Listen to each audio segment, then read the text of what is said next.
ಚಿಂದಿ ಉಡಾಯಿಸೋ ಖಾರ ಬಣ್ಣ ರುಚಿಯನ್ನು ನೀಡುತ್ತದೆ. ಆಚಿ ಮೆಣಸಿನ ಪುಡಿ ಚಿಂದಿ ಉಡಾಯಿಸೋ ಖಾರ ಬಣ್ಣ ರುಚಿ.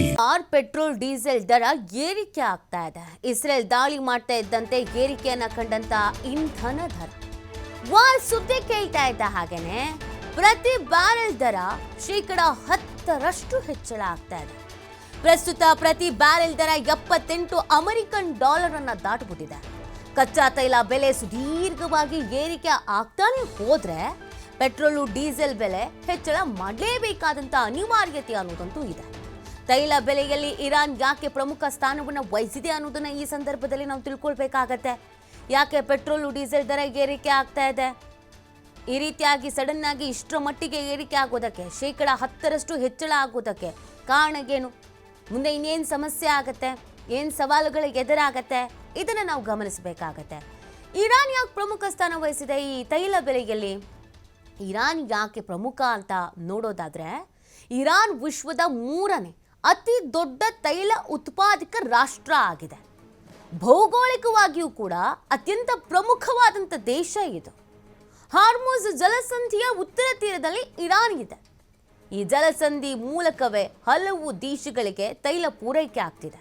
ಈಗ ಇರಾನ್ಗೆ ಕೋಪ ಬಂದು ಹಾರ್ಮುಜ್ ಜಲಸಂಧಿ ಮುಚ್ಚಿದ್ರೆ ವಿಶ್ವದ ತೈಲ ಪೂರೈಕೆಯಲ್ಲಿ ಶೇಕಡ 20ರಷ್ಟು ಸ್ಥಗಿತವಾಗುವುದಂತೂ ನಿಶ್ಚಿತ. ಒಂದು ದಿನಕ್ಕೆ 20 ಮಿಲಿಯನ್ ಬ್ಯಾರೆಲ್ ತೈಲ ಪೂರೈಕೆ ನಿಲ್ಲುತ್ತದೆ. ತೈಲ ಬಂದ ಆತಂಕ ಹಿನ್ನೆಲೆಯಲ್ಲಿ ಹಿಂದೆ ಖರೀದಿಗೆ ಮುಗಿಬಿದ್ದುಬಿಟ್ಟಿದ್ದಾರೆ ಬೇರೆ ದೇಶಗಳು. ಇರಾನ್ನಿಂದ ಅತಿ ಹೆಚ್ಚು ತೈಲ ಖರೀದಿಸುವಂಥ ದೇಶ ಅಂದರೆ ಅದು ಚೀನಾ. ಇನ್ನು ಯುದ್ಧದ ಪರಿಸ್ಥಿತಿ ಇದೆ, ನಿಲ್ಲೋ ಲಕ್ಷಣ ಅಂತೂ ಕಾಣಿಸ್ತಾ ಇಲ್ಲ, ದಿನಕ್ಕಿಂತ ದಿನಕ್ಕೆ ಜಾಸ್ತಿ ಆಗ್ತಾ ಇದೆ. ಆ ಕಾರಣಕ್ಕಾಗಿ ಒಂದು ಸಂದಿಗ್ಧ ಪರಿಸ್ಥಿತಿ ಬೇಡಪ್ಪ ಅನ್ನುವಂಥ ಕಾರಣಕ್ಕಾಗಿ ಮುಗಿಬಿದ್ದುಬಿಟ್ಟಿದ್ದಾರೆ ಈಗ.